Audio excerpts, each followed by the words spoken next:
자, 그러면은 러시아의 역사가 이것만이 아니다 이거야. 본론 2번으로 들어가서 러시아 대륙에 잠들어 있는 이 환국 문화. 환국 이전에 수만 년의 역사가 있어요. 지금 이 알타이 산에는 200만 년, 100만 년 전에 유물이 나오고 있어요. 또 우리가 이제 이 환단고개를 보면은 오늘 우리들 현생, 지금 이 현대 문명의 직계 조상은 누구냐? 이에 대한 재미난 기록이 있습니다. 한번 잠깐 볼까요? 인류의 시조는 나반이시다. 나반께서 아만과 처음 만나신 곳은 아이삽이다. 두 분이 꿈에 상제님의 가르침을 받고 스스로 혼례를 올리시니 환족의 모든 족속이 그 후손이다. 옛적에 환국이 있었다. 백성들은 풍요로웠고 인구도 많았다. 처음에 환인께서 천산에 머무시며 돌을 깨쳐 장생하시니 몸에는 병이 없으셨다. 삼신 상제님을 대행하여 널리 교화를 베풀어 사람들로 하여금 싸움이 없게 하셨다. 모두 힘을 합해 열심히 일하여 굶주림과 추위가 저절로 사라졌다. 초대 안파견 환인에서 2세 혁서 환인, 3세 고시리 환인, 4세 주양 환인, 5세 석재임 환인, 6세 구울리 환인을 이어 7세 지위리 환인에 이르렀는데 환인을 단인이라고도 한다. 고기에 다음과 같이 기록되어 있다. 파네류산 아래에 환인씨의 나라가 있으니 천혜의 동쪽 땅을 또한 파네류국이라 한다. 그 땅의 넓이는 남북으로 5만리요 동서로 2만여리니 통틀어 환국이라 했다.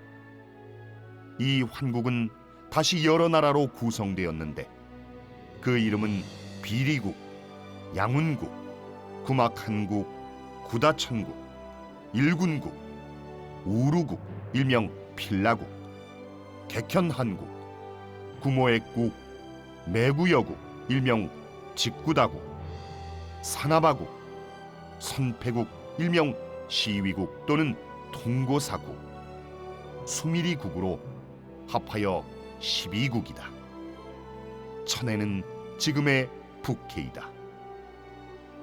환국은 7세를 전하니 그 영년은 3301년인데 혹자는 63,182년이라고도 하니 어느 것이 옳은지 알 수 없다. 우리가 이 환국의 역사에서 놀라운 그 첫 소식을 듣게 되는 것은 오늘의 인류의 직계조상 첫 아버지 어머니 나반과 아만에 대한 소식인데요. 이 두 분이 처음 만난 곳이 바이칼이었다는 거야. 그런데 실제 바이칼은 환단고기에서는 인간 생명이 처음 탄생하는 그 생명의 씨가 머무는 곳이다.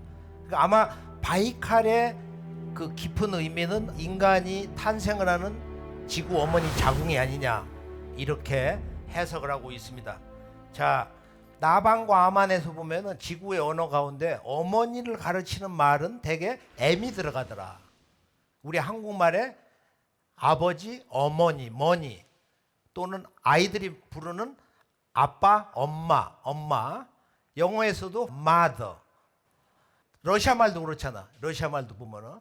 그러면은 이 M이라고 하는 말이 뭐냐면은 그것은 바로 이 물을 얘기하는 거예요. 생명의 근원인 물. 물이 파도를 갖다가 이 M의 모습을 땄다고 그러는데 알파벳에서. 그래서 우리가 mother 또는 mountain, 산봉우리. 이것도 생명의 물결이야. 그래서 평화를 본성으로 하는 그런 많은 말들이 M으로 시작하는 말들이 꽤 있어요. 우리들이 아주 기분이 좋을 때, 행복할 때 외치는 소리, 기분 좋은 그런 그 신음소리도 그 M으로 표시를 하거든. 그래서 우리가 이 아버지와 어머니라고 하는 언어의 기원이 바로 나반에서 아만에서 오지 않았냐 말이야. 이것도 이제 언어학적으로 보면은 종합을 해서 분류를 해가지고 나반과 아만의 이 문화를 한번 정리해 볼 필요가 있습니다. 7월 7일 문화. 이 7월 7일 날 나반과 아만이 바이칼을 건너서 아이사비에서 만났다. 그래서 그분들이 이제 만나서 청수를 떠놓고 맑은 물을 떠놓고 이 온 우주의 통치자 하나님이신 삼신 하나님, 삼신 상제님께 배례를 하고 절을 하고서 부부가 됐다는 거야. 이 바이칼에 그런 깊은 의미가 있습니다. 자, 바이칼 옆에서 2만 7천 년 전 그 몰타에서 남매의 무덤이 나왔는데 이 남매 무덤을 보면은 여기 뭐가 있어요? 약 5천 개, 각각 5천 개의 구슬이 나왔단 말이야. 이것은 사회 조직이 분업화된 그런 시스템이 작동이 되고 있었단 말이야. 어떤 왕국은 아니지만은 분명히 이런 그 상업 또는 기본적인 생활 문화의 그런 예술성 이런 것이 체계가 잡힌 적잖이 높은 그런 문화 수준의 사회가 있었다. 일본 오사카 대학의 의과대학 교수가 동아시안 유전자 지도가 이 바이칼을 중심으로 해서 한국과 일본, 부리아트, 중국 북부 이쪽은 바이칼을 중심으로 해서 지햄 유전자 그게 아주 거의 비슷하다고 그래. 한민족의 근원도 바이칼에 매우 가깝다 이런 주장을 하고 있어요. 우리가 이제 이 3만 년 그 전후에 불란서 쇼베 동굴 여기에 대한 그 영화 한 편이 나온 적도 있는데 지금 보면 그 대가들이 그런 거 같은 거야. 러시아의 그 톰스크 주에서 나온 골재단검 또 2만 8천 년 전 7천 전에 나온 모스크바 인근 여기 모스크바 인근에서 나온 구슬로 장식된 그런 유골이 있고 또 3만 년 2만 년 전에 이런 여러 가지 이제 그 작품이 있는데요. 제가 러시아 과학원 시베리아 분원 박물관을 우리가 답사를 해가지고 이제 찍어 왔는데 여기에 보통 우리가 수만 년 전, 1만 년 전, 수천 년 전에 이런 유물이 너무 전시가 잘 돼 있단 말이에요. 지금 이 유라시아 대륙 러시아 큰 박물관에는 이런 태고 시대 문화 유적이 잘 전시돼 있어. 옥문화도 있거든요. 여기 보면 옥도 있단 말이야. 자, 그 다음에 이제 이 환국은 어떤 지역에 있었는가 하는 것을 간단히 살펴보려 했습니다. 이 바이칼을 중심으로 해서 환단고기에서는 인류 태고 문명이라는 것은 천산 동방에 있었다. 근데 천산을 두 가지로 이야기하고 있는 것 같아요. 지금 중앙아시아 천산도 들어가고 이건 이제 그 중국 쪽에 이제 많이 자리 잡고 있는데 또는 바이칼 오른쪽에 있는 부르칸 칼둔산 중심으로 해서 이게 이제 천산이라는 거야. 그래서 지금의 이 바이칼을 중심으로 해가지고 이것은 유동적이고 추정을 해서 그려놓은 거기 때문에 예를 들면 12황국 가운데 저 왼쪽에 보면은 수밀리국이 있어요. 이게 이 수밀리국이 천산을 넘어가서 서양 문명의 근원인 5, 6천 년 전에 슈메르 문명의 출발이 된 것이다. 이렇게 추정을 하고 있습니다. 우리가 지금 루브르 박물관, 영국 또 대형 박물관이라든지 미국의 그 몇 개 유명 대학에서 보관하고 있는 그 슈메르 문명에서 나온 쐐기 문자, 그 서령 문자 수만 점을 분석을 해보니까 서양 문명의 근원이 되는 갑자기 나타난 이 슈메르 문명이 하늘산에서 넘어왔다. 우리는 동방 하늘산에서 넘어왔다고 그런 기록을 남겼다 이거예요. 동방 천산에서 넘어왔다. 그러면 이게 이제 이 천산을 중심으로 해서 바이칼을 중심으로 해서 주변에 12황국이 있었는데요. 그러면 그걸 어떻게 믿냐?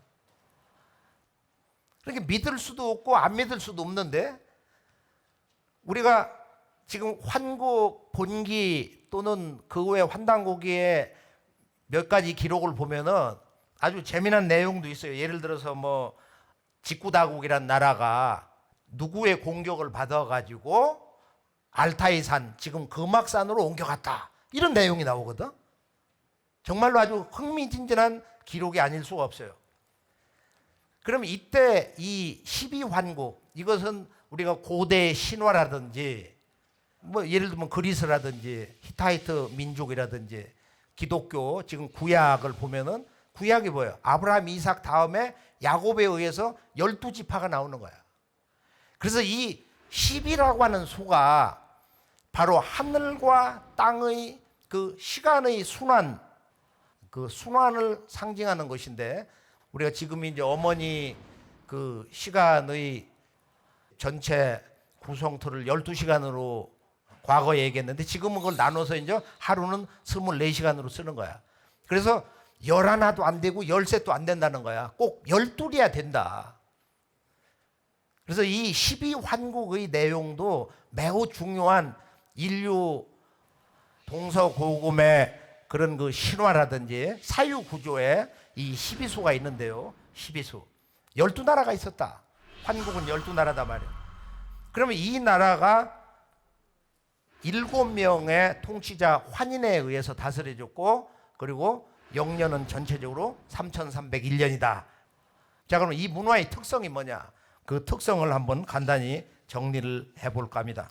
환국 문화의 특성은, 환국의 백성들은 오직 한 가지를 삶의 목표로 삼았다는 거야. 그 광명, 밝음. 그 밝음, 광명을 환으로 얘기하는 거야. 지금 한자 문화권에서.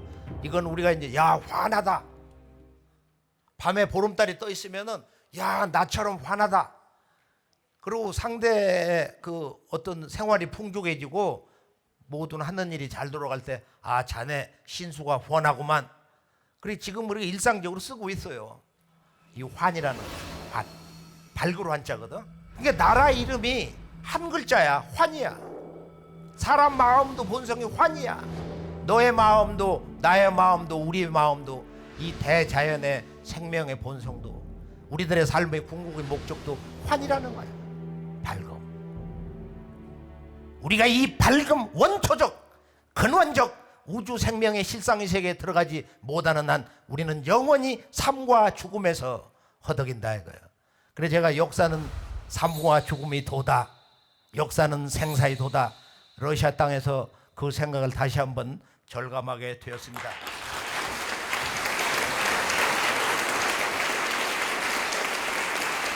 그래 예전에는 이때 환국 사람들이 환인의 가르침에 의해서 환을 체득하는 이 삶을 가장 영광으로 삶의 목적으로 삼았기 때문에 뭐라고 했느냐? 그때 사람들이 인계자오의 환, 사람들이 저마다 나는 환이 되었다.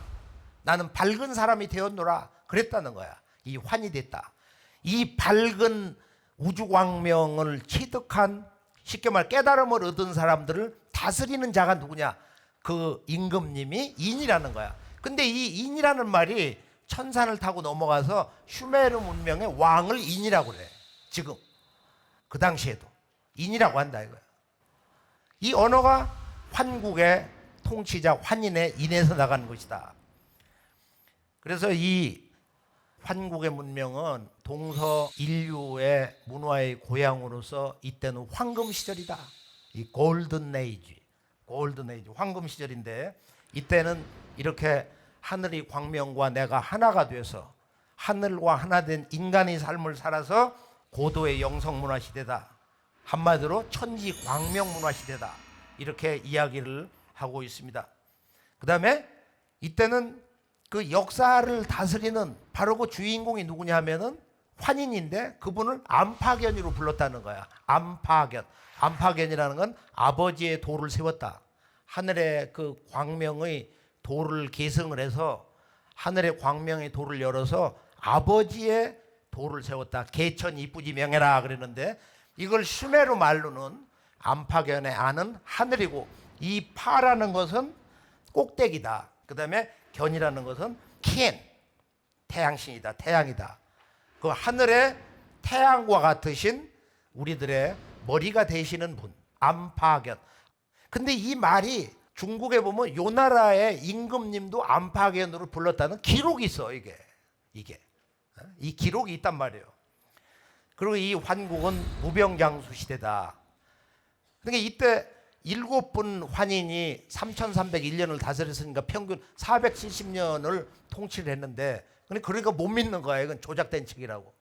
그러나 우리가 이제 동양 고전을 보면은 서양의 우리가 구약의 과거 노아라든지 뭐 그 이전 역사를 보면은 500년 뭐 몇백 년 살았다는 기록이 있잖아.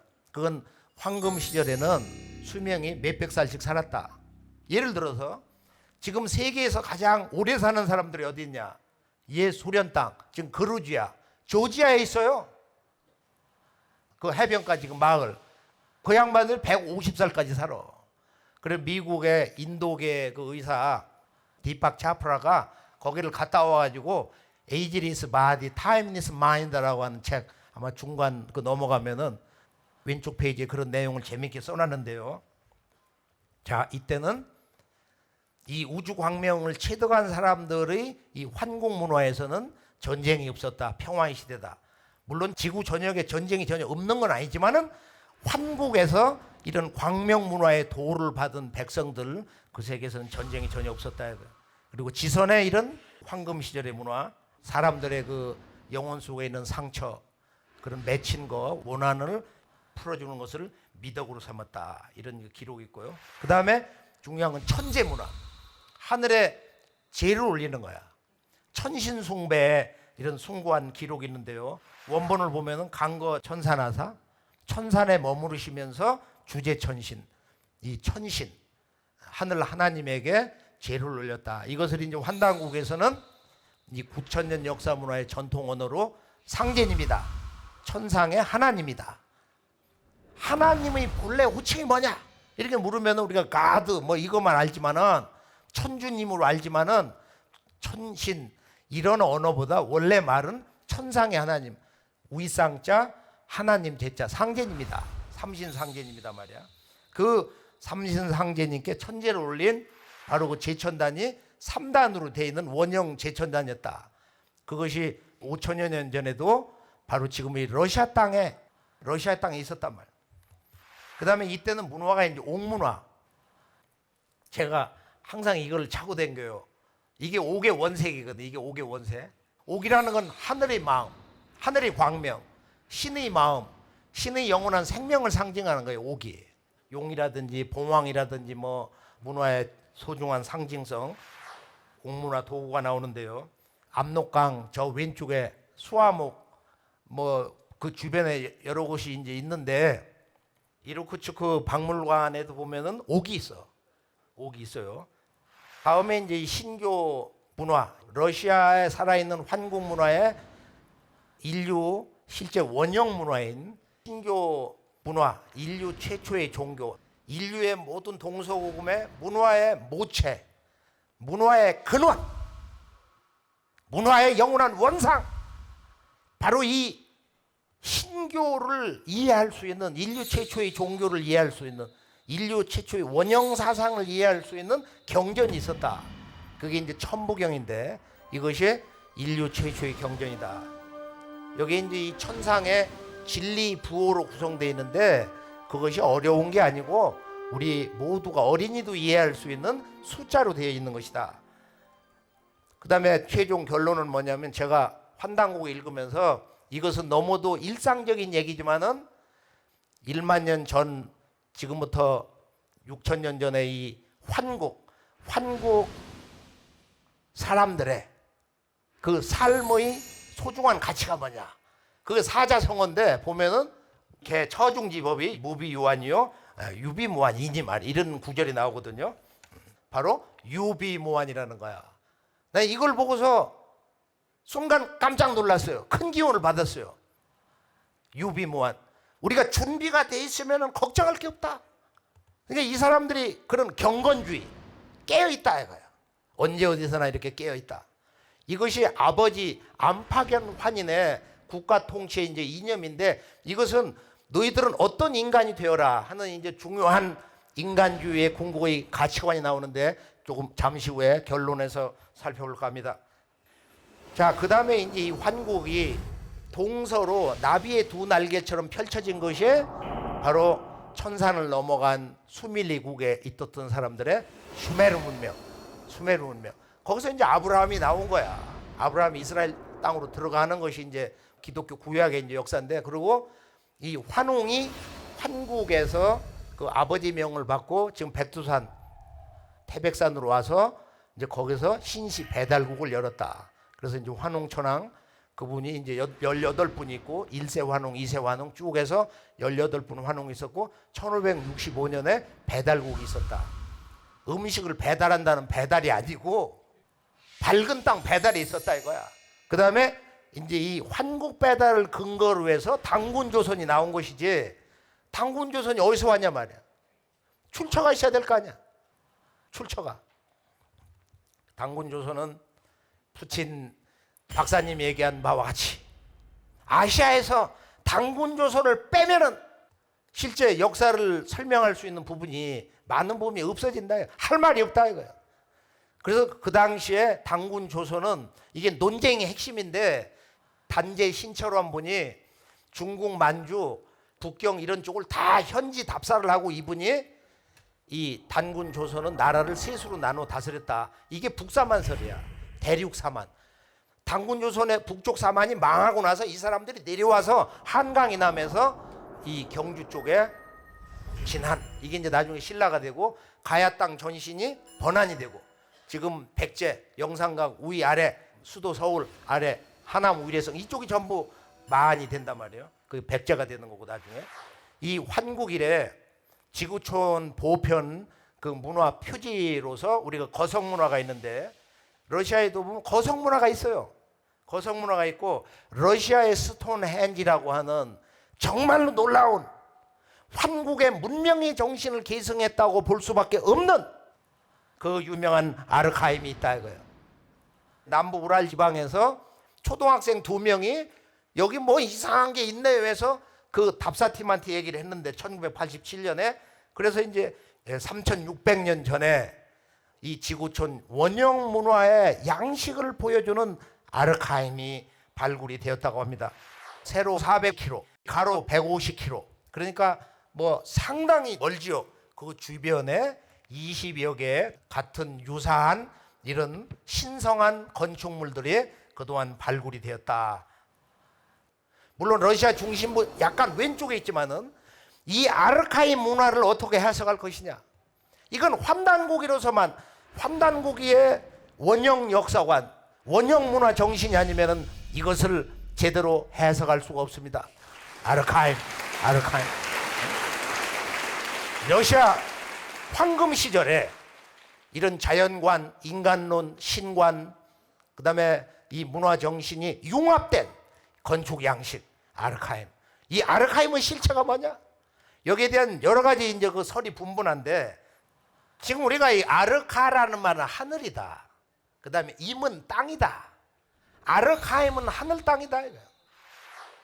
하늘과 땅과 하나가 되는 이 말할 수 없는 신비로운 고대 태고 문화의 성전 아르카임. 천지 부모와 하늘 아버지와 땅 어머니와 하나 되는 성전이야. 이것은 그 실체를 알 수가 없는 태고 시대 때 약 4000년 전에 또는 그 이전부터 내려오는, 환국 때부터 내려오는 신성한 사람들, 지혜가 아주 높은 사람들의 그 영성을 전수받은 사람들이 그 전통을 이 러시아 땅에 지켜내기 위해서 이런 천원지방의 양식을 만들었다 이거예요. 중앙에 사각형 광장을 중심으로 해서 원형으로 돼 있다 이거예요. 그리고 동서남북 4개의 지금 통로가 이렇게 나와 있고, 그 다음에 중앙에는 아주 재미있지만 이제 구멍이 뚫렸잖아요.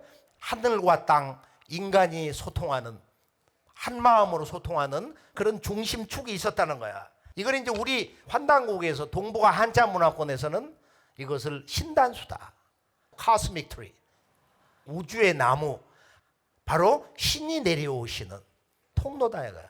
신이 내려오시는 통로. 이건 뭐냐면은 천원지방의 환국시대의 문화 정신을 그대로 담고 있는 거야. 이 건축 양식이. 하늘은 둥글고 어머니 땅은 방정하다, 반듯하다. 하늘은 둥글다면 천원지방. 이거 한국말 배워둘만 해요. 천원지방. 천원지방. 러시아에서도 3번을 하라고 그러대. 천원지방. 하늘은 둥글고 어머니 땅은 반듯하다, 방정하다. 하늘 아버지는, 하늘의 본성이라는 건 원만한 거야. 원흉무해한 거야. 모든 걸 감사하는 거야. 하늘 아래 우주 만유는 하나다 이거야. 한 마음이다. 한 생명체다. 우린 둘이 될 수가 없다. 이게 매우 중요하다고 봅니다.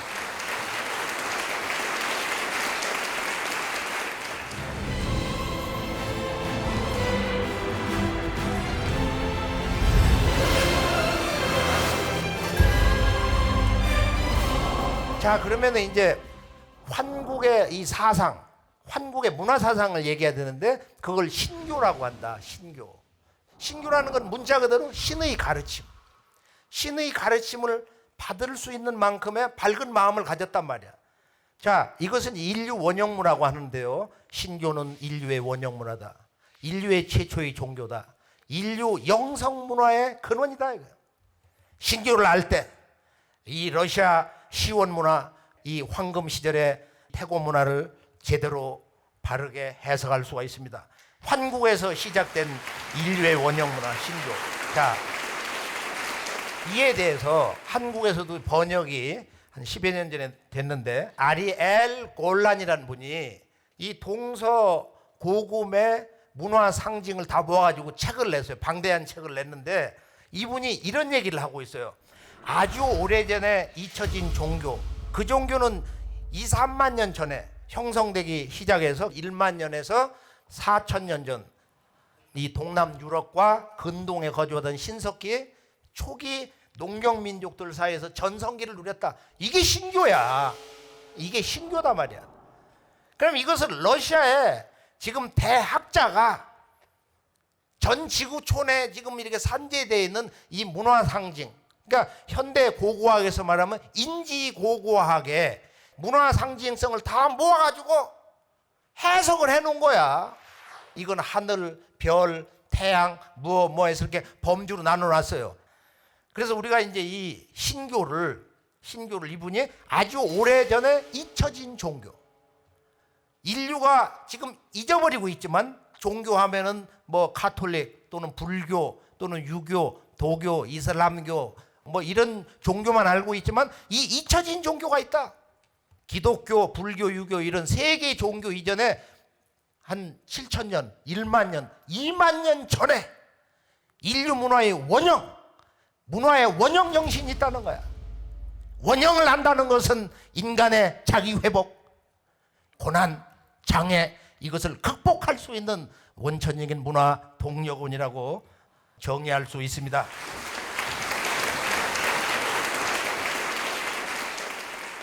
그럼 신교란 뭐냐? 신교는 신의 가르침을 받아서 이렇게 사물을 보고 행동하고 판단을 하고 이 문화를 만들어 나가는데요. 신을 그냥 완가드라고 하지 않고 트라인가드, 삼신이라고 하는 거야. 신은 삼신이다. 신은 삼신이다. 이게 신은 삼신으로 존재한다는 거야. 그런데 왜 신 앞에다 삼을 넣냐? 1, 2, 3. 하나, 둘, 셋 할 때 3을 넣는다. 1, 2, 3. 1, 2, 3. 3을 넣는 거예요.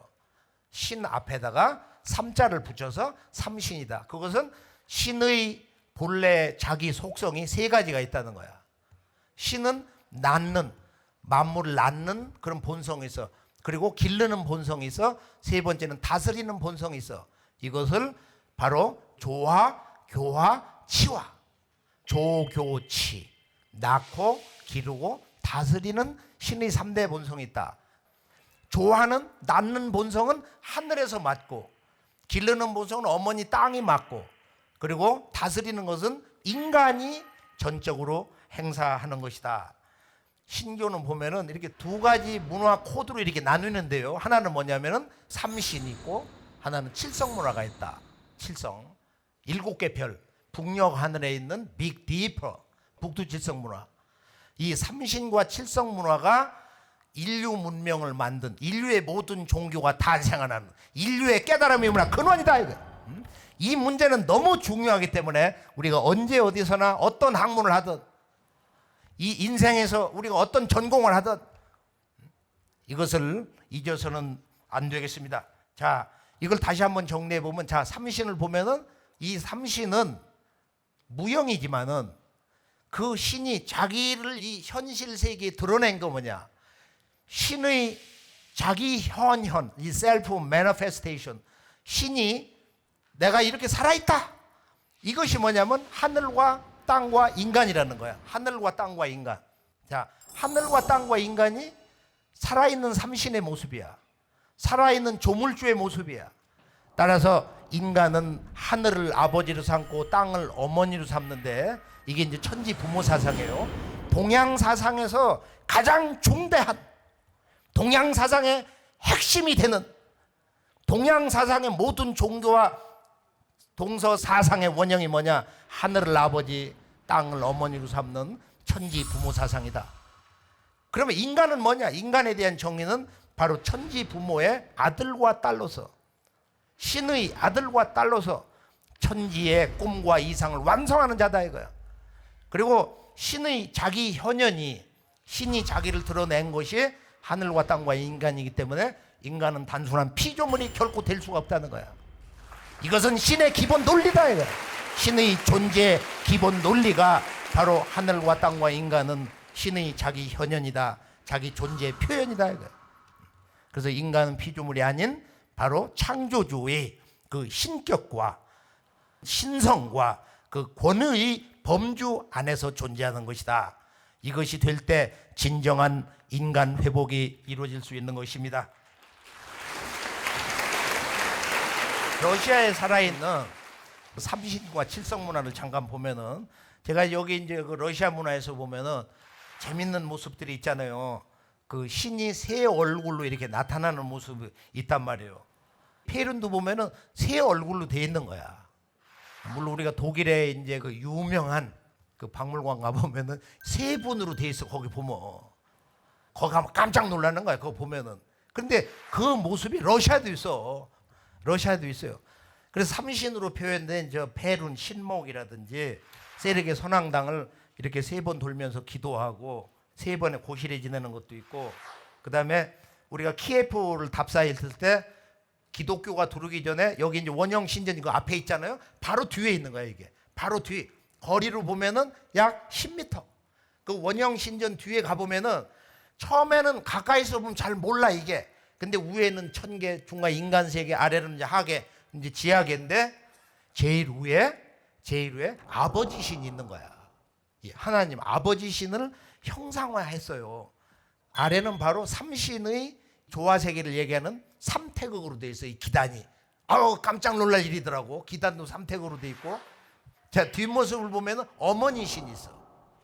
이 뒷모습을 보면 어머니 신이 있고 이렇게 말을 타고 이렇게 있는데, 그다음에 이제 우리가 이 지금 모스크바 박물관을 가 보면은 동슬라브족의 7 주신을 이렇게 거기다가 이렇게 새겨 놓은 게 있는데, 저 아래 보면은 이렇게 어린이가 있고 뒤에 이제 말이 있는데 하여간 이게 슬라브 7 주신을 형상화한 신목이다, 신단수다, 이렇게 볼 수가 있습니다.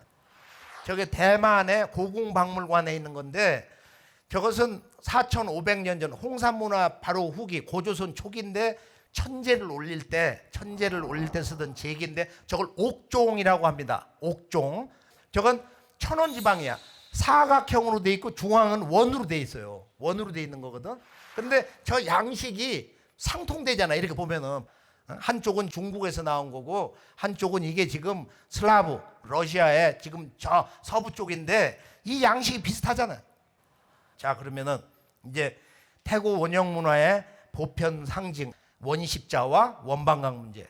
원십자라는 것은 로마인들이 죄수들을 형틀에 매달고 못 박아 죽이는 이런 십자가 아니란 말이야. 가로와 세로가 똑같은 본래의 십자, 본래의 이제 원십자인데 오리지널 크로스. 그러면 여기에는 우리가 이제 문화적으로 보면은 이 원방각, 원이라고 하는 서클, 그 다음에 이제 이 방정한 거, 반듯반듯 사각형, 그 다음에 이제 삼각형, 정삼각형, 이것이 이제 이 우주에 존재하는 만물의 그런 기하학, 그 공간 존재 원리란 말이야. 자, 그 내용을 살펴보면은 지구촌에는 원십자가 어디에도 다 있어요. 내가 가본 선에서는 뭐 영국 스코틀랜드부터 아프리카에도 있고 중동에도 있고 시베리아 전역에 있고 미국에도 있고 마야 문명에도 있단 말이야. 그럼 이게 뭐냐? 이 원십자의 상징성이 뭐냐 말이야. 바로 이것을 전해준, 이것을 깨닫고 선포한 시원 종족이 있다. 이게 이제 환국으로 보는 것인데, 그것을 전 지구에 전파한, 소개하고 생활하게 한 중간 매개 종족에는 이게 전파 종족이다. 전파 종족이 있는데, 그 문화 교류 중심을 누가 했냐? 이들이 바로 유목민이다 이거야. 그 말 타고 다니면서 전쟁에 가면서 정복을 하면서 이런 문화를 전했어요. 자, 원십자라는 것은 서두에서 이것은 모든 인간의 삶의 근본 주제들, 행복, 평안함, 자연과의 합일, 그 다음에 신과 인간, 대자연의 신성, 본성, 이것이 이제 원십자로 상징이 되는 것인데, 그리스 항해사들이 이것을 생명처럼 여기면서 The Four Cardinal Directions, 바로 네 개의 주요한 방위란 말이야. 동서남북. 이걸 잃으면 죽으니까, 길을 잃어버리니까 바다에서 어둠에 떨어져 가지고 죽을 수밖에 없단 말이에요. 자, 콜롬바의 원십자를 보면 이 참 아주 미학적으로 잘 빠졌는데, 이 콜롬바라는 사람은 아일랜드 출신 신부 선교사였는데, 이게 겔트 문화의 이제 원십자라고 그러는데, 이게 보면은 사각형 동서남북에 삼수로 이렇게 얽혀져 있는 거야. 이게 삼수 문화. 이 원형 삼수 문화가 이렇게 얽혀 있고, 중앙에 보면 또 원십자가 또 있어. 그러니까 여기서 중요한 거는 이 원십자의 중앙, 본체, substance, 그리고 이 하나님의 마음을 상징하는 원중심 센터에서 이렇게 벌어져 나온 거야. 동서 남북. 여기서 우리가 살고 있는 이 대우주 자연, 이 우주 자연은 시간과 공간을 근본으로 한다. 이 시간 공간의 문제, 그것은 네 가지의 정동서남북, 이 사정방, 네 곳에 반듯한 그 방위성을 가지고 있단 말이야. 그러니까 우리가 항상 이렇게 반듯하게 있어야 건강한 거야. 생명이 평안한 거야. 이걸 이렇게 하고 댕겨봐. 이렇게 하고 댕겨보란 말이야. 안 되잖아. 이렇게 반듯해야 돼. 이게 우주의 생명의 본성이다. 이게 사정방인데, 원십자 문화는 이제 이걸 보여주는데, 그 다음에 기약도용은 원이라는 건 하늘의 마음, 아버지의 마음, 그 다음에 반듯한 것은 어머니의 마음. 그럼 어머니는 반듯한 걸 잃으면은 어머니의 그 덕성 모든 걸 다 잃어버리는 거야. 그러니까 어머니가 바르면은, 어머니가 반듯하면은 그 가정은 영원히 사는 거야. 그래서 이 아버지와 어머니, 이 천지의 본성이 이 원방, 그리고 사람은 천지 부모와 하나 되는 것이 궁극의 삶의 목적이야. 그래서 인간의 삶의 목적과 인간의 생명의 본성이라는 건 하늘과 땅과 일체 관계다. 이게 삼위일체를 상징하는 도형인 정삼각형입니다. 삼위일체 문화는 정삼각형에서 온 거야. 그래서 동서고금에 가보면은 태고 시대의 도자기를 보면은 바로 이 정삼각형이 늘 붙어댕겨. 너무도 완벽한 것이 러시아 문화권에 많은 걸 보고 깊은 감동을 받았습니다. 자, 그러면은 이 기약도용은 이것을 해석할 수 있는 문화 원전이 한국의 그 신교 우주론 문화에서 나온 바로 천부경이다. 그럼 천부경이란 뭐냐? 여기에 대한 연구는 학술 논문이나 서책이나 기사가 대단히 많이 나와 있어요. 천부경은 첫째, 인류 최초 경전이다. 인류 최초의 계시록이다. The first revelation of human history and culture. 인류 최초 문화 역사의 첫 번째 계시록이다 말이야. 자, 오늘날 영과일, 디지털, 과학 문명의 근원이 천부경에서 온 거예요. 그래서 인류의 모든 지혜의 근원, 그 원천이 되는 문화 원전이다. 또 자연수 1, 2, 3, 4, 5, 6, 7, 8, 9, 10 10개의 수로 하늘과 땅과 인간과 신, 진리에 대한 정의를 한다. 그래서 1이라는 숫자를 11개를 쓰고 3이라는 숫자를 8번을 쓰는데, 천부경에는 천지 부모는 누구냐? 하늘을 아버지, 땅을 어머니로 삼았는데, 이에 대해서 이 천부경보다도 가장 근본적인, 가장 원천적인, 가장 강력한 이런 위대한 신성한 사상은 있을 수가 없다고 봅니다. 우리 인간은 무엇인가? 인간이란 왜 태어나며 무엇을 왜 존재하냐 이거야. 인간의 삶의 목적은 뭐냐 이거야. 이 문제가 바로 천부경에서 1, 2, 3, 4의 수의 원리를 가지고 하늘과 땅, 인간의 일체 관계에 대해서 진리, 정의를 너무도 간명하게, 너무도 시원스럽게 정의를 해주고 있단 말이야. 천부경은 환국에서부터 이 사람들이 일시무실 이렇게 입으로 외워가면서 모든 사람들이 이것을 10억, 100억 번을 읽으면서 살았다. 한 번 읽는데 한 20초밖에 안 걸리는 이 천부경. 9981, 81자로 이루어진 이 천부경, 이걸 읽으면서 이것이 배달국에 와서 신지 혁덕의 녹도문 사슴문자로 기록을 하고 조선시대 때 신지가 이것을 전서로 기록해서 태백산에다가 비석을 세워서 신라 때 당나라 유학을 했던 고운 치치원이라는 분이 번역을 해가지고 전에서 고려 때는 천부경에 대한 주석서가 몇 가지가 나왔습니다. 자, 천부경을 한번 보실까요? 인류 최초 경전, 우주수학 원전이면서 깨달음의 원전, 모든 종교의 원천이 되는 사상 원전. 천부경 제가 한번 그냥 읽어볼 테니까 들어보세요. 일시무실 석상공 무진본 천일일 지일리 인일삼 일적시거 무게화삼. 그 다음에 중경이야 두 번째. 천이삼 지삼 인이삼 대삼합육 생칠팔구 운삼사 성환오칠. 그 다음에 마지막 하경 일묘연 만왕만내 용변 부동본 본신본 태양 악명 인중천지일 일종무중일이다. 그런데 이 뜻은 아주 간결한 거야. 이걸 가지고 우리가 뭐 책도 몇백 권 쓸 수도 있고 뭐 이 자연의 신비를 다 이것으로 해석할 수 있는데 모든 것은 하나에서 나와서 하나로 돌아간다. 이게 일시무실 마지막 일종무종일이야. 일시 하나에서 비롯됐다.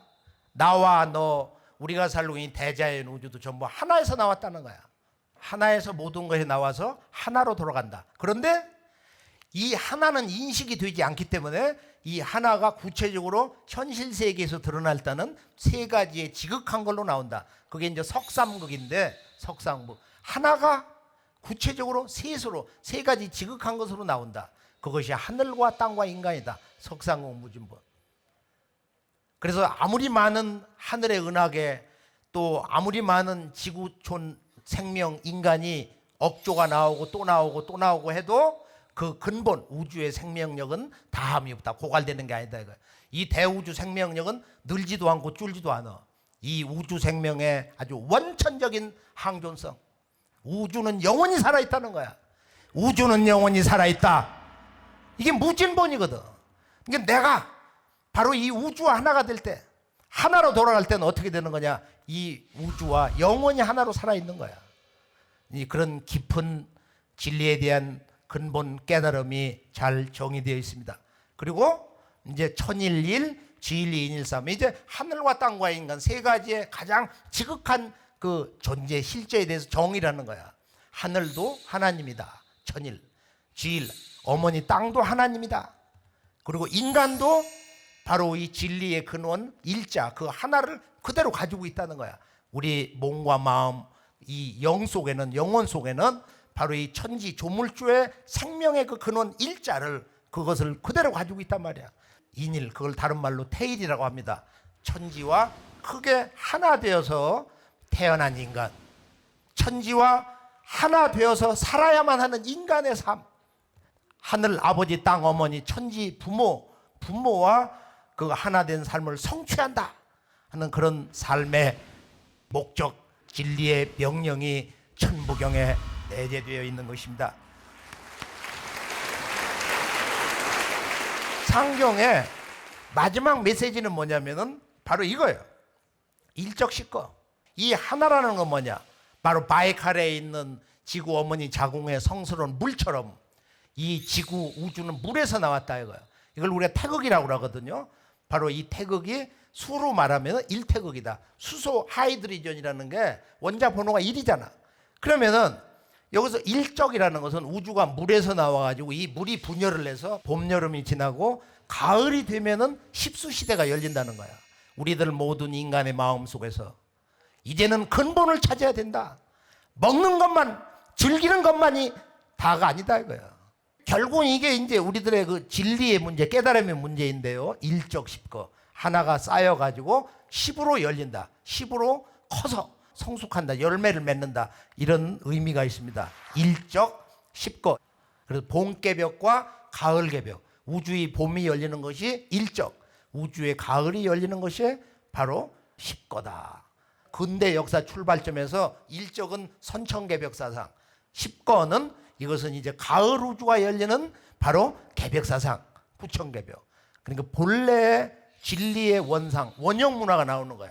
러시아에 잠들어 있는 환국의 황금 시절의 우주 광명의 문화가 나온단 말이야. 이게 10거거든. 10거. 이 10거를 위해서 우리가 오늘 이 자리에서 만났어요.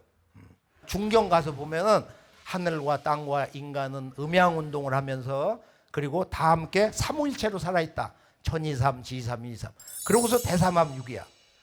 인간의 삶의 그 모든 걸 이루는 거, 인간이 자기의 모든 걸 이루는 것은 대삼과 합이 될 때. 대삼은 뭐예요? 큰 셋. 바로 하늘과 땅과 인간이 크게 하나가 됐을 때, 합이 됐을 때, 유니티.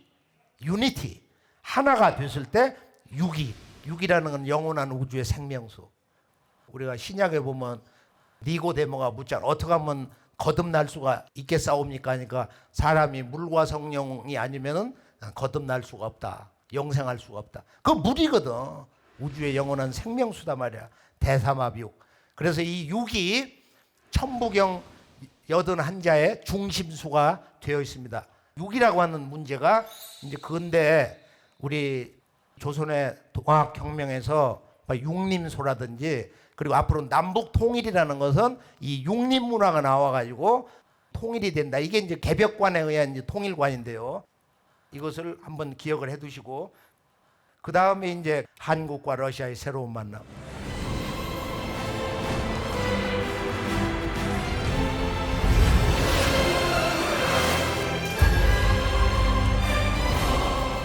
이 전통 문화, 동양 문화와 서양 문화, 기독교가 공존하는 이 러시아, 천부경의 나라, 인류 문화의 고향, 이 환국 땅, 러시아 전통 문화에는 인류 원형 문화, 인류 원형 정신, 신교가 녹아 있다. 그대로 살아 있다.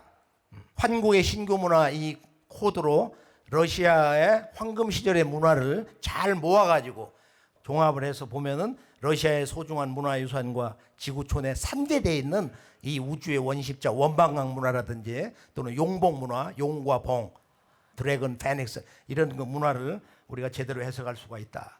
신교 문화의 정수를 간직한 이 러시아 전통 문화. 첫째는 러시아 하면은 지금까지 살펴본 말씀을 정리해보면 천지 부모 사상이 살아있다. 하늘과 땅을 신적 존재로 모시는 거예요. 여기 보면은 하늘에 대한 기도, 하늘이여 제 말을 들으소서. 이철이라는 분이 쓴 그 책에 있는 내용을 감동받아서 내가 여기다 옮겨놨는데 하늘이여 제 말을 들으소서. 러시아 사람들이 그 전통 신앙의 숨결을 가지고 이런 기도를 하는 거야. 그런데 이건 사실은 전 지구촌 사람들이 어떤 절망에 빠질 때 무릎을 꿇고 고개를 땅에 묻고 또는 깊은 밤에 저 하늘의 별을 보면서 하늘이시여 제 말을 들으소서 이런 기도를 할 수가 있단 말이야. 그래서 하늘 아버지를 뭐라고 그래? 스바로그. 스바가 이게 천지인데 스바로그 천지를 낳다. 이건 조물주 아니야. 스바로그. 어머니는 우리가 잘 알고 모코시. 이 모코시는 뭐 이렇게 물에 젖은 땅 또는 사람의 운수를 결정짓는 신이라는 뜻이 있다고 그러는데 이런 이 스바로그하고 모코시 천지 부모신이 있는데 아까 바로 이 키예프 루시 그 삼형제가 모인 왕자들의 언덕 바로 옆에 있는 그 신단소에 부모신을 모셨다. 천지 부모신에 대한 숭배. 그래서 제가 이것을 보고 아주 깊은 감동을 받았어요. 러시아, 진정 러시아는 인류 원형 문화에 혼이 그대로 살아있다. 위대한 문화민족이다. 이게 러시아를 새롭게 기억하자마자.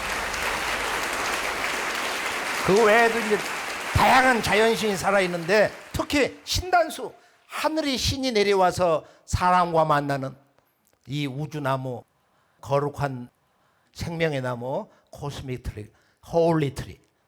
이 신단수 문화가 가장 원형이 잘 살아있어. 러시아 전역 가보면 우리가 저 러시아 시베리아 동북부 사하공화국 지금 뭐 영하 50도 60도 되는 그곳에 가보면 그대로 다 살아있잖아. 저 축제할 때 야쿠츠크 소떼 문화, 지금 참 우리가 문화 정신을 알고 보면은 정말로 즐거운 거야. 얼마나 소중한 문화 유산이냐. 저것이 그대로 도리가 된 거야. 일본의 신사. 우리나라도 그렇고 뭐 주변 나라들 보면 저기다가는 뭐 기러기도 놓고 말이야, 또는 뭐 오리도 놓고 여러 가지 새를 놓잖아요. 이 소떼 지금 저 하바로브스크 이번에 가서 찍은 건데, 하바로브스크 샤만 소떼라든지, 그리고 이제 우리가 이 알타이 우코코 고원 저 유명한 파지릭을 가봐야 러시아에 잠들고 있는 이 환곡 문화의 원형이 나오는 거야.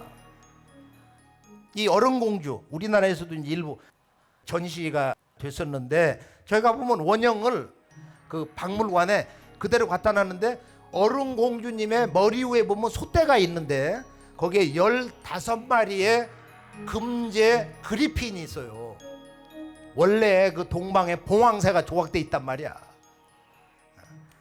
그 다음에 우리가 이제 이 천지광명을 상징하는 자연신으로서, 성스러운 자연신으로서 뭐가 있어요? 가장 아주 문화적으로 대표적인 것이 바로 용, 드래곤하고 봉황이란 말이에요. 봉황은 암새하고 수새가 있는데 봉황새, 이스턴 파닉스. 이것이 알타이를 거쳐 넘어가면서 변형돼 가지고 그리핀이 된 거야.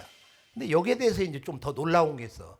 우리가 파지릭에서 나온 유물 가운데 지금 상트페테르부르크 가보면은 16마리 봉황새를 조각한 게 있어.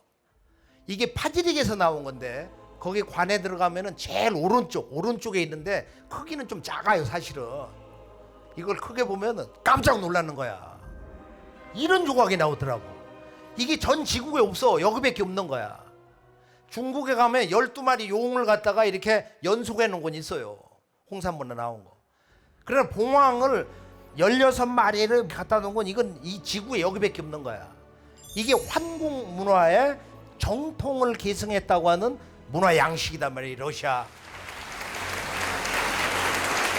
그래서 우리가 결론은 이 인류 문명의 발상지의 한 성소라 볼 수 있는 이 알타이가 이제 우리 한국에서는 이건 금이 많은 곳이다 해서 이제 그렇게 알고 있는데, 이것을 금산이라고 그래요. 금악산이라고 그래요. 우리 말로는 금이 많이 나오는 곳이다.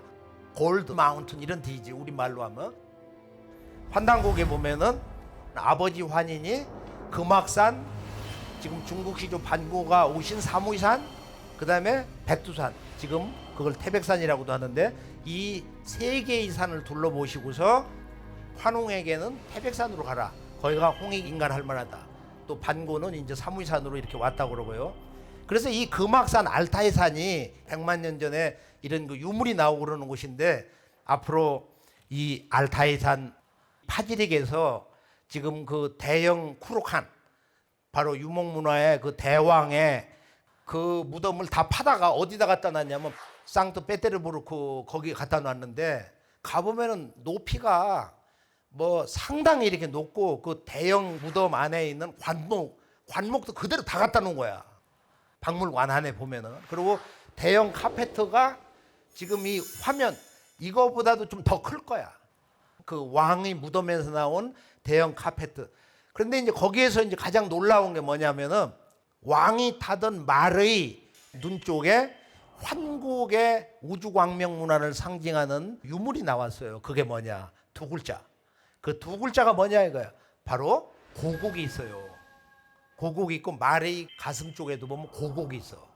그 고곡은 뭐 태하다, 뭐 생명의 뭐 근원을 여러 가지 설이 있는데 다 훌륭한 얘기지만은 고곡의 신비, 상징을 푸는 것이 아마 환궁 문명의 이 우주광명의 신성을 푸는 모든 열쇠가 다 있지 않냐.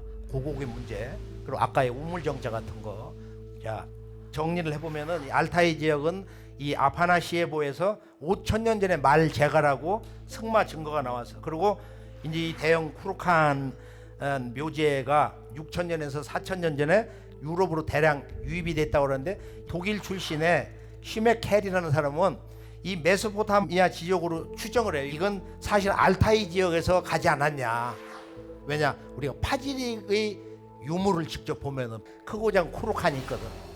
그 왕의 무덤들, 대형 묘제가 있단 말이야.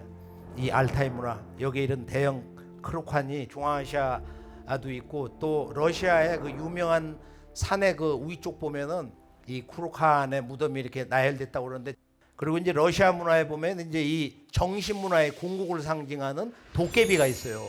도깨비가 있는데 용복 문화보다 그 영적 수준이, 스피리추얼 디멘션이 훨씬 더 높은 이런 궁극의 자연신이거든요. 티베트 가면 많이 있어요. 근데 여기는 이제 조금 원형이 이제 그대로는 내려오는데, 베이스와 조르트라고 하는 러시아 도깨비도 있긴 있더라. 여기도 그대로 있더란 말이야. 자, 그리스 정교가 러시아 땅으로 돌아왔다는 건 어떤 의미가 있냐, 이걸 문화적으로 어떻게 해석해야 되냐 말이야.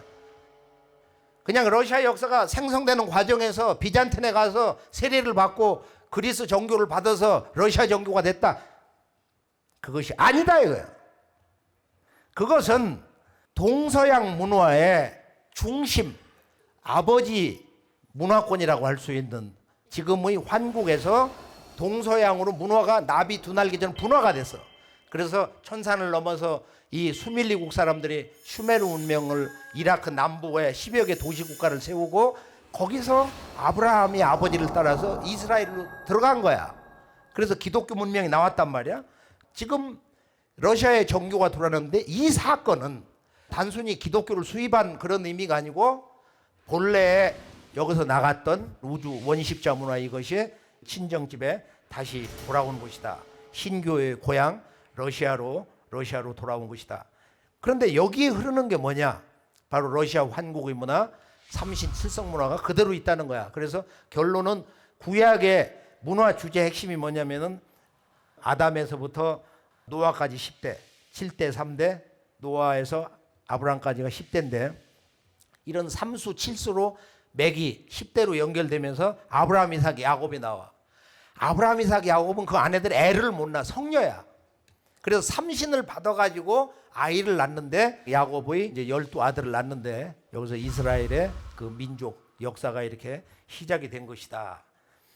여기 뭐 아주 중대한 놀랄만한 얘기도 참 많은데, 우리가 구약을 보면은 하나님이 한 분 아니야, 유일신이. 그런데 우리가 우리 형상을 따라서 사람을 만들자. 조물주가 여러 사람으로 나오는 거야. 그것이 바로 일곱 주신이다 이거야. 일곱 주신 사상. 일곱 주신 사상이 구약에도 있고, 이 러시아의 바로 전통 러시아의 신교 문화에도 동슬라브족의 그런 일곱 주신 신앙관이 살아있다. 자, 그러면은 이제 이 기독교의 그 원형 정신, 또 전통 신앙과 융합되어 있는 인류 문화의 그 보고, 러시아가 인류 미래 문명 창조에 끊임없는 영감을 주는 희망의 땅인데요. 근대 역사에 들어와서 한국과 러시아와 한국이 어떻게 만났냐? 제정 러시아가 로마노프 왕조가 기울어지는 러시아 인민들의 민심이 이렇게 돌아서는 일로 전쟁의 패배에서, 그런 극적 상황에서, 또 한국은 조선 왕조가 이렇게 패망당하는 가장 어려운 국운의 절망의 시간대 두 나라가 근대사에서 만났어요. 바로 이때 동북아 한국 한반도 작은 땅에서는 이 지구 나가서는 우주의 질서가 바뀌는 개벽이 온다. 개벽 문화, 총체적 인류 문화혁명의 마지막 메시지, 개벽선언이 있었습니다.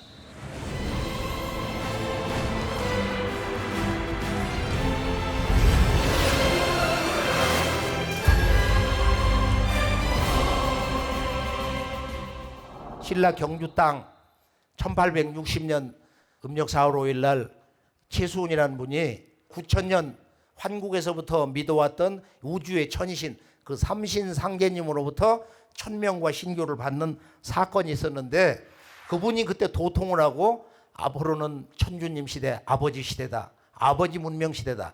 그게 시천주 조화정 우주의 노래, 가을 우주의 노래 주문 메시지란 말이에요. 그 새로운 진리, 아버지가 선언하는 뿌리를 찾아주는 새 진리, 무국대도가 나온다. 앞으로 새로운 인류의 생활 문화, 뿌리 문화가 나오는 거야. 인류의 그 원형 환국의 우주 광명 문화가 다시 새롭게 부활해서 나오는데, 그다음에 세 번째는 12지구 괴주론수 다시 개벽 아질런가. 전 지구촌 당시에 12개의 초강대국이 있었는데, 이런 그 힘과 억압과 전쟁의 논리를 가지고는 진정한 평화, 인류가 함께 공존할 수 있는 세상을 맹글 수가 없다 이거예요. 그래서 앞으로 인류 역사 창세로부터 맺혀왔던 전쟁 또는 폭력, 죽음, 모든 그 원과 한이 한번 입체적으로 폭발을 해서 인류 역사 속에 누적되어 있는 자기 모순이 한번 크게 정리되는 개벽이 온다.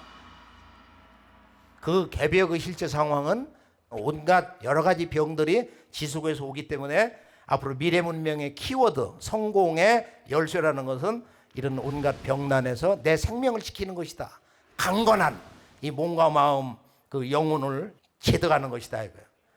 인류 문화의 제1의 주제가 앞으로 모든 동서의 미래학자들이 이제 영성 문화라고 하는데요. 한국의 우주광명 문화의 그 부활 속에서 다시 만나는 이 한국과 러시아의 비전이라는 것은 최종적으로 한국에서 당시 이 동서양 지구를 다스리는 원형 사상이 있다. 그것이 뭐냐? 사자성어로 바로 홍익인간이다. 이 원전을 보면은 석유 환국, 옛적에 환국이 있었고 환인께서 이곳은 가히 홍익인간 할 만한 곳이다 해서 환국의 아버지 환인이 선언한 것이 바로 홍익인간이야. 인간으로서 가장 이상적 궁극적인 인간상, 이 세상을 널리 이롭게 할 수 있는 사람, 상생의 가을 개벽 문화 시대 진정한 인간주의, 바로 이 홍익인간인데요. 홍익인간에는 항상 제세이화가 붙어댕겨. 이 세상에 살면서 인류의 그 황금 시절의 우주광명 문화, 신교, 신의 가르침을 받을 수 있는 밝은 마음으로 세상을 다스린다. 즉 우주의 통치자 삼신상계님의 지구촌 통치 핵심 이념이 홍익인간 제세이화다. 러시아의 현대사 사회주의 평등 사상의 원형도 홍익사상이야.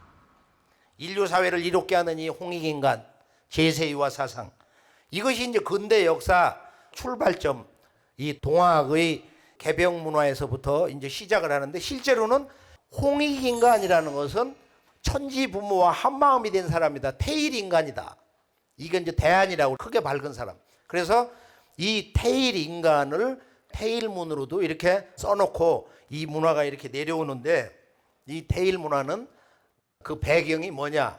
바로 이 근대 문화, 동학의 개벽 문화로서 이제 선언된 것이 가을 세상이 온다. 앞으로 이제 우주의 가을철 문화가 열린다. 지금은 이 우주 1년 봄, 여름, 가을, 겨울이 12만 9,600년으로 순환을 하는데, 지금 과학도 12만 년에서 13만 년마다 지구의 빙하기 겨울철이 온다는 거야. 12만 9,600년이 우주의 봄, 여름, 가을, 겨울인데, 봄, 여름은 선천, 가을, 겨울은 후천이다 이거. 지금은 이번 우주 1년에서 봄, 여름 선천이 끝나고 여름의 불의 계절이 끝나고 가을로 들어가는 거야. 그래서 이 가을이 될 때는 성숙한 인간이 되기 위해서는 우리가 이 천지 부모와 하나 되는, 한마음이 되는 태일 인간으로 살아야 된다. 이것을 외친 분이 1200여 년 전에 중국 당나라 때 대신선인 여동빈입니다. 도교 신선 문화의 중심이 되는 인물. 이분이 책이 이제 태을음화 종지인데, 태을이라는 것은 우주 궁극의 조화자리다. 태을자는 무상지위다. 뭐 이렇게 정의를 했어요. 이것이 실제 앞으로 가을 우주로 들어가는, 인류가 전부 이 세상을 위해서 상생의 마음, 상생의 그런 새 우주 질서, 가을 문화의 질서를 열어줄 수 있는 천지와 하나 되는 그 사람이 되게 해주는 공부, 천지 한마음이 되는 천지 조화 기운을 받아내리는 공부가 바로 태을주다. 태을주, 이게 이제 참동학에서 나왔는데, 태을주, 환국의 땅에서 나온 태일 문화, 그것이 실제적으로 이루어지는 신성의 상징이 이제 태을인데요. 태을주.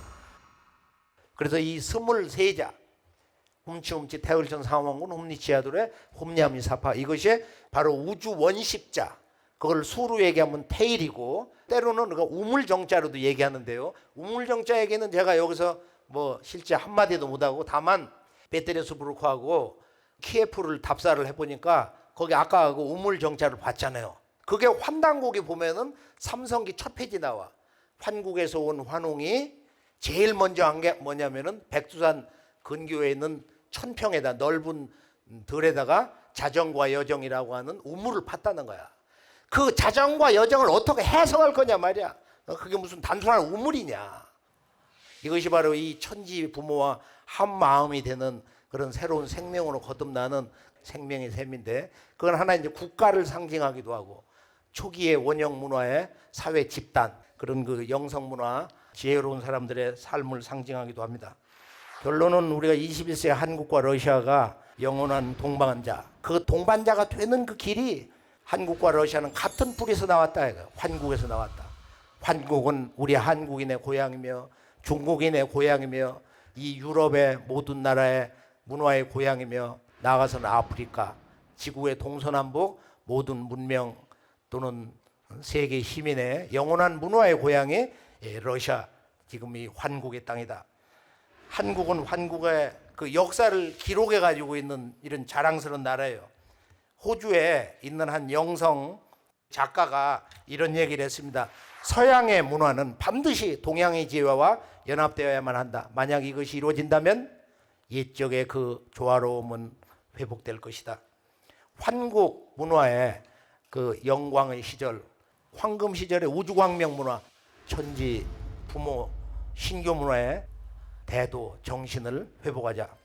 환국은 인류에게 무엇인가? 환국은 잊혀진 나라, 망각에 깊이 잠든 나라, 그러나 온 인류의 가슴 속에서 깨어나는 우리들 모두의 문화의 고향입니다. 오늘 이 한마디를 전해드리면서 앞으로 우리가 밝은 지성의 안목으로, 금서의 책으로, 위서 조작으로 몰아붙이는 죽음의 책 환단곡이, 그러나 마지막 왕조 조선의 임금님들이 품 안에 놓고 읽었던 그 위대한 옛 역사의 영광을 복원시켜주는 이 환단곡이를, 그런 의심이 든다 할지라도 긍정적인 그런 시각에서 제대로 읽어보시고 다 함께 이 러시아 문화의 대국 그 옛 모습을 찾는 자랑스러운 역사적인 계기가 되기를 축원하면서 오늘 말씀 모두 마칠까 합니다. 감사합니다.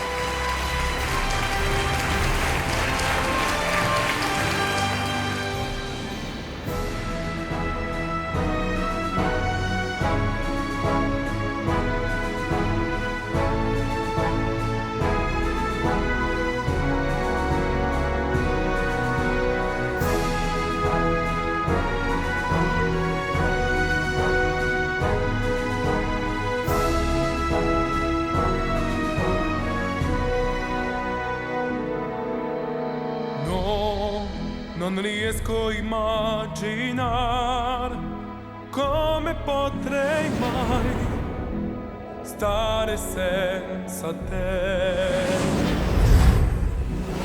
Sei la certezza che io non ti perderò, dovessi anche morire, difenderti dal male, io non ti lascerò. Tu, lucente stella, che ardi d'amor, sei sollievo e pena per questo mio cuore. Mai nella mia vita ho saputo amare, ma nella tua luce io posso vibrare. Io che vivevo senza относиться к памятнику Богдану Каздеевке, его интерпретации, но он есть, его нужно исследовать. И я считаю, в общем-то, то, что перевод сделан, в том числе там, на русский язык, это важное событие, потому что в любом случае это памятник, который существует, и мы должны с ним считаться. И я с большим удовольствием выслушал доклады участников конференции российских и корейских. И, конечно, специальную лекцию моего старого друга, профессора Анджельона, которым я имел удовольствие еще познакомиться в далеком 1990 году, когда он начинал полевые исследования в России. И сейчас вот мы все могли убедиться, насколько глубоко и всесторонне, очень широко познакомиться, в том числе и с российской культурой, с российской философией, историей России.